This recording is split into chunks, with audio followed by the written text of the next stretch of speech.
कहना चाहूंगा कि हम युवाओं को शिक्षा, खेल और तकनीकी में हम उनको आगे बढ़ाने का काम करेंगे।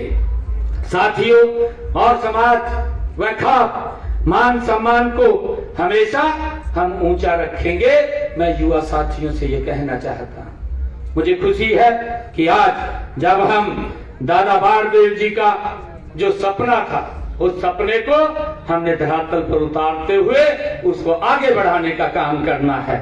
जो दादा बाणदेव जी कहते थे कि हमारा भाईचारा वो मजबूत होना चाहिए, ये बाबा बाणदेव जी वो अपने शब्दों के अंदर हम सब का मार्गदर्शन करते थे और वो कहते थे कि परिवार एकजुट होना चाहिए, और जब भाईचारा मजबूत होगा, परिवार एकजुट होगा, तो साथियों और हर घर में सम्मान और संस्कार, सुरक्षा ये बनी रहेगी जब हम ये काम करेंगे।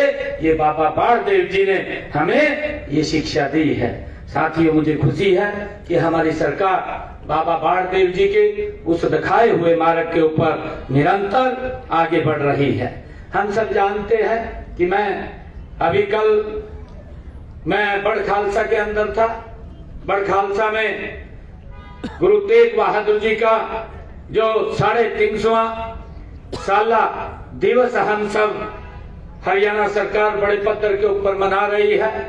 उस जो हमारे गुरु के परम शिष्य थे, उन परम शिष्यों में चाहे हमारे खुशहाल सिंह जी गैया, चाहे भाई जयता जी, हमारे जिन्होंने गुरु जी के साथ मिलकर के बड़ी कुर्बानियां देने का काम किया है।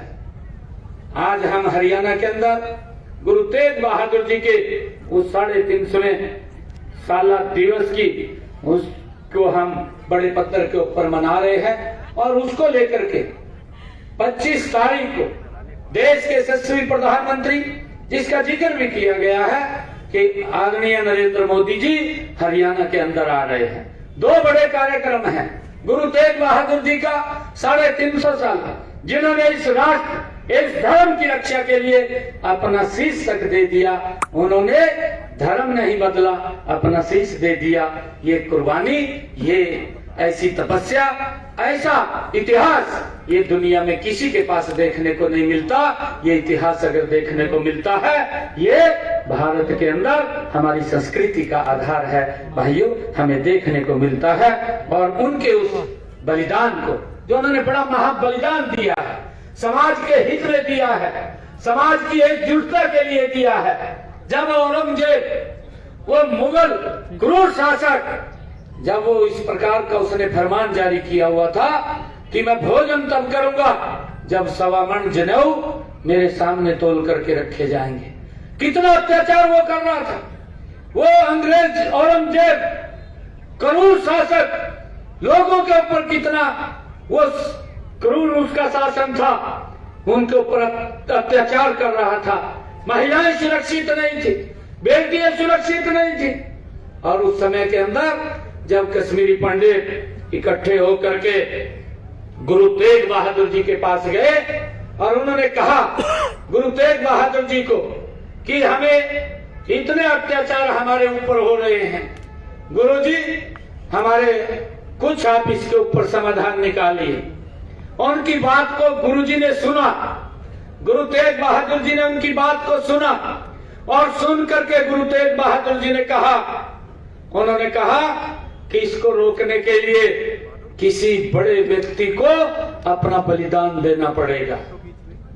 उनके साथ ही गुरु गोविंद सिंह जी, जो मात्र 9 वर्ष के थे, उनके साथ ही बैठे थे। गुरु गोविंद सिंह जी ने कहा, पिताजी आपसे बड़ा कौन बलिदानी हो सकता है? आपके पास ये लोग आए हैं, आपने कहा है कि बड़ा बलिदान दे सकते हैं, आपसे बड़ा बलिदान कौन दे सकता है? तुरंत गुरु तेग बहादुर जी ने उन कश्मीरी पंडितों को कहा कि जाइए आप उस औरंगजेब को जाकर के बोल दीजिए कि गुरु तेग बहादुर जिस दिन अपना धर्म परिवर्तन करेगा, हम उस दिन अपना धर्म परिवर्तन कर लेंगे। भाइयों, ये इतिहास हमारा है, ये इतिहास है, परंतु उस इतिहास को जन जन तक पहुंचाने का जिम्मा ये हमारी सरकार ने ये इसी प्रकार उठा रखा है, संत प्रचार प्रसार समिति के माध्यम से, कि हमारे जो महापुरुष हैं उन महापुरुषों के दिवसों को हम राज्य स्तर के ऊपर मनाने का काम करते हैं। और कल उसी कड़ी के अंदर खुशहाल सिंह जी दैया, जो उस क्रूर शासक औरंगजेब ने जब गुरु तेग बहादुर जी उनकी बात को बोल करके औरंगजेब को मिलने के लिए जब गए, औरंगजेब ने उनको गिरफ्तार कर लिया और गिरफ्तार करके बंदी बना लिया, उनको बंदी बना लिया, तरह तरह की यातनाएं दी गई, उनको प्रलोभन भी दिए गए और इस प्रकार के प्रलोभन दिए गए कि आप अपना धर्म बदल दें। परंतु गुरु तेग बहादुर जी ना तो उनके अत्याचारों के सामने वो झुके, ना प्रलोभन के अंदर आए, और उन्होंने भाइयों धर्म परिवर्तन नहीं किया। और औरंगजेब ने ये फरमान जारी किया कि गुरु तेग बहादुर जी का सर धड़ से अलग कर दिया जाए। भाइयों, जब वो उनका धड़ से सर अलग कर दिया, वो क्रूर औरंगजेब उसको अपमानित करना चाहता था। परंतु हम देखते हैं कि जब गुरु तेग बहादुर जी का शीश अलग किया गया, उस वक्त एक बहुत बड़ा तूफान आया और उस तूफान के अंदर उनके शरीर को हमारे लखी शाह जो बंजारा है हमारे, वो उठा करके ले गए और उनके जो शीश था उस शीश को भाई जैता जी उठा करके ले गए। और जब ये पता औरंगजेब को चला तो उन्होंने उसके पीछे अपनी सेना को लगा दिया। जब भाई जैता जी शीश को लेकर के जा रहे थे और उन्होंने कहा कि हम गुरु तेग बहादुर जी का शीश आनंदपुर साहब लेकर के जाएंगे, वहां पर उसका सम्मान से संस्कार करेंगे। भाइयों, जब मुगल सेना उसके पीछे लगी तो वो बड़ खालसा गांव के अंदर, उस गांव का नाम उस समय शिलीन उस गांव का नाम था जो आज बड़ खालसा के रूप में है। तो गुरु का वो शिष्य जो गुरु को प्रेम करने वाला था, भाई जैता जी, जो गुरु तेग बहादुर जी का शीश लेकर के निकल पड़ा था, वो बड़ खालसा में चला गया। और बड़ खालसा में जब उसको पता लगा कि औरंगजेब की सेना ने पूरे गांव को घेर लिया, अब निकलने का भी बाहर रास्ता नहीं बचा है, तो वो खुशहाल सिंह जी को मिले, खुशहाल सिंह जी के घर गए। और जब खुशहाल सिंह जी को ये पता चला कि गुरु तेग बहादुर जी का शीश है और इसके पीछे ये मुगल सेना लगी हुई है, औरंगजेब की सेना लगी हुई है, तो खुशहाल सिंह दैया ने कहा, क्योंकि गुरु का प्रेमी था, उसने कहा कि मेरा शीश वो गुरु तेग बहादुर जी के साथ मिलता है, आप मेरा शीश काट करके ये औरंगजेब को दे दो, मुगलों को दे दो, और गुरु तेग बहादुर जी का शीश आप लेकर के आनंदपुर साहब चले जाओ। ये गुरु के प्यारे, जो गुरु को प्रेम करने वाले, ये इतिहास हमारा था। मैं कल वहां उस बड़ खालसा के अंदर गया था, वहां पर भी 350 वर्ष उस खुशहाल सिंह दैया जी के उस बलिदान दिवस को हुए हैं, जो बड़े बलिदान दिए हैं, और उसको 350 जो साला कुरुक्षेत्र के अंदर मना रहे हैं। देश के यशस्वी प्रधानमंत्री आदरणीय नरेंद्र मोदी जी वहां पर आ रहे हैं। उसका निमंत्रण आप सबको हमारे हरियाणा प्रदेश के प्रभारी आदरणीय सतीश पूनिया जी ने भी आप सबको दिया है। और मैं भी आप लोगों से आग्रह करता हूं कि इस इतिहास को हम जिंदा हमें रखना चाहिए, उस इतिहास को घर घर में हमें पहुंचाना चाहिए। और हम गुरु तेग बहादुर जी के उस बलिदान दिवस के अवसर पर कुरुक्षेत्र में भारी संख्या के अंदर हमें वहां आना चाहिए। साथियों, बाबा दादा बारदेव जी, उनके जीवन से प्रेरणा लेकर के निरंतर हमारी सरकार आगे काम कर रही है। हम सब देख भी रहे हैं, जिसका जिक्र भी किया है कि हमने अपने संकल्प पत्र में 217 वायदे किए थे जब विधानसभा का चुनाव चल रहा था, और मुझे खुशी है कि हमने उन 217 में से पहले ही वर्ष के अंदर हमने 50 हमारे वादों को पूरा भी कर दिया है। जिनमें हमारे जो वायदे थे, कितने महत्वपूर्ण वायदे थे। हमारे जो वायदे थे कि मेरे जो किसान की फसल है, वो किसान की फसल, कोई भी हरियाणा प्रदेश के अंदर हमारा किसान जो फसल उगाएगा, हरियाणा सरकार उसको एमएसपी पर खरीदने का काम करेगी। ये काम हमने, ये देश का पहला ऐसा राज्य है हरियाणा जिसने निर्णय किया है कि अपने किसान की पूरी फसल वो एमएसपी पर खरीदने का काम करेंगे। साथियों, हमने ये भी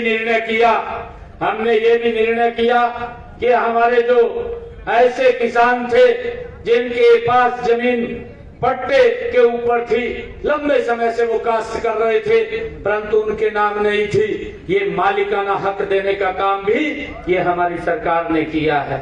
हमने ये भी निर्णय किया है कि जो गांव के अंदर किसी व्यक्ति ने अपना मकान पंचायती भूमि के ऊपर बना रखा है, लंबे समय से उसके ऊपर एक लिटिगेशन कोर्ट की तलवार लटकी रहती थी, कई बार कोई एप्लीकेशन दे देता था, उसका मकान ढा देते थे, मजबूरी होती थी जब कोर्ट का कोई निर्णय आ जाता था। परंतु हमने निर्णय किया हरियाणा प्रदेश के अंदर जो गांव में अगर किसी व्यक्ति ने पंचायती भूमि के ऊपर 20 वर्षों से अपना मकान बना रखा है तो उसको भी मालिकाना हक देने का काम ये हमारी सरकार ने किया है ताकि उसके ऊपर ये समस्या न रहे। साथियों, हमने जो हमारे किसान थे अंग्रेजों के समय का, उनके ऊपर एक टैक्स लगा हुआ था और उस टैक्स को 133 करोड़ रुपया था। हमने उस टैक्स को तो जड़ से समाप्त किया है और समाप्त तो किया है, 133 करोड़ को भी हमने माफ करने का निर्णय हमारी सरकार ने किया है। साथियों, मुझे खुशी है आज इस पुनिया खाप के बीच में जब मैं आया हूं कि दादा बाणदेव जी महाराज जिनका जीवन हमें प्रेरणा देता है और उस प्रेरणा को लेकर के हम निरंतर आगे बढ़ करके काम कर रहे हैं। उनकी सोच थी कि गरीब को कैसे मजबूत और सशक्त किया जाए और हमने आते ही जो बात कही थी कि हम हरियाणा के युवाओं को बिना पर्ची बिना खर्ची के हम नौकरी देने का जो काम कर रहे हैं उसको आगे बढ़ाने का काम करेंगे। भाइयों, मेरे पास हरियाणा के जब युवा आए थे कि रिजल्ट रुका है, मुख्यमंत्री जी आप रिजल्ट निकाल दें। मैंने कहा कि अभी तो नहीं निकाल सकता, परंतु 8 तारीख के बाद जब आप सबका हरियाणा प्रदेश के लोगों का आशीर्वाद मिलेगा तो मैं शब्द बाद में लूंगा, पहले आपको ज्वाइनिंग लेटर दूंगा। 25,000 बच्चों को बिना पर्ची खर्ची के हरियाणा सरकार के अंदर नौकरी देने का काम किया है।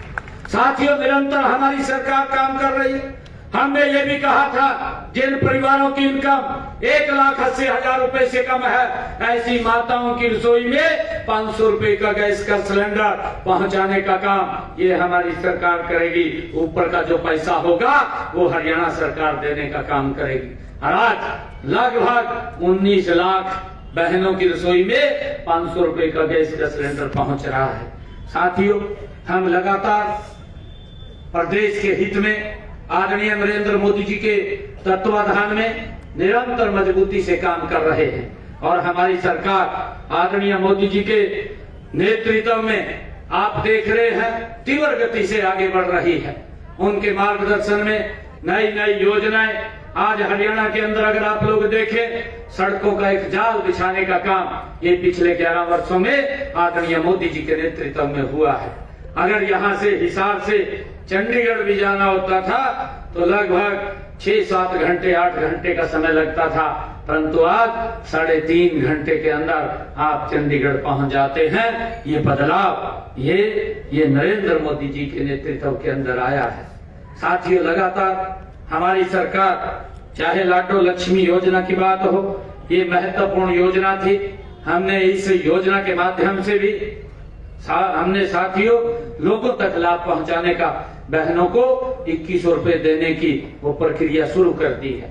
मैंने पहले ही बजट के अंदर 5,000 करोड़ रुपया उसका रिजर्व कर दिया था। धीरे धीरे करके उसको हम आगे बढ़ाने वाले हैं और मैंने तो अधिकारियों को भी कहा है, उनको थोड़ा संकेत किया है कि ये पैसा ये छोटा होता है इसको 2 किस्तों के अंदर हम पैसा देने का काम करेंगे। एक किस्त उनको हम पूरा का पूरा पैसा जब इकट्ठा हो जाएगा विद ब्याज उन तक पहुंचाने का काम करेंगे, ताकि गरीब व्यक्ति कोई ना कोई अपना कार्य कर सके और वो भी कोई बिजनेस कर सके या परिवार को आगे बढ़ा सके। उसके लिए हमने अधिकारियों को कहा है कि एक बार इसके ऊपर बात करके आप लोग इसको आगे करिए।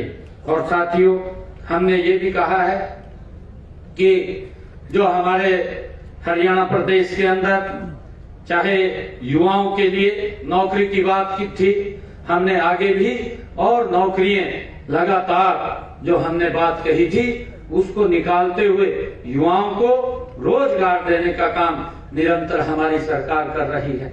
साथियों, चाहे हरियाणा प्रदेश के अंदर इंडस्ट्रियल जोन बनाने की बात हो, हमने हरियाणा प्रदेश के अंदर अपने बजट भाषण के अंदर ये बात कही थी कि हम हरियाणा में 10 नई IMT खोलेंगे। उसकी प्रक्रिया तेजी से चल रही है। लगभग 2-3 IMT की जमीन हम शीघ्र ही ले लेंगे, ताकि हरियाणा के अंदर रोजगार के साधन खड़े हों। उसको लेकर के हमारी सरकार काम कर रही है। साथियों, मैं आज आप सबको इस अवसर के ऊपर बहुत बहुत बधाई भी देता हूं, आप सबको शुभकामनाएं भी देता हूं कि परम पूज्य दादा बाणदेव जी महाराज उनके जन्म दिवस के ऊपर हम एकत्र आए हैं। और मैं एक बार फिर पूनिया खाप का, मैं आयोजकों का और समाज के सभी महानुभाव का मैं बहुत इस सम्मेलन के जो महासम्मेलन का आयोजन आप लोगों ने किया है, इस आयोजन के लिए मैं आप सबका बहुत बहुत आप सबको बधाई और शुभकामनाएं देता हूं। आप सबका धन्यवाद करता हूं। और हमारे सुरेंद्र पूनिया जी ने कुछ मांगे यहाँ के लिए रखी थी। एक इन्होंने कहा था कि गांव खरक पूनिया में एक सामुदायिक केंद्र का निर्माण किया जाए। मैं इसकी घोषणा करता हूं। खरक पूनिया में सामुदायिक केंद्र का निर्माण किया जाएगा। और दूसरा, पुस्तकालय की बात वो सुरेंद्र पूनिया जी ने कही। यहाँ पर खरक पूनिया में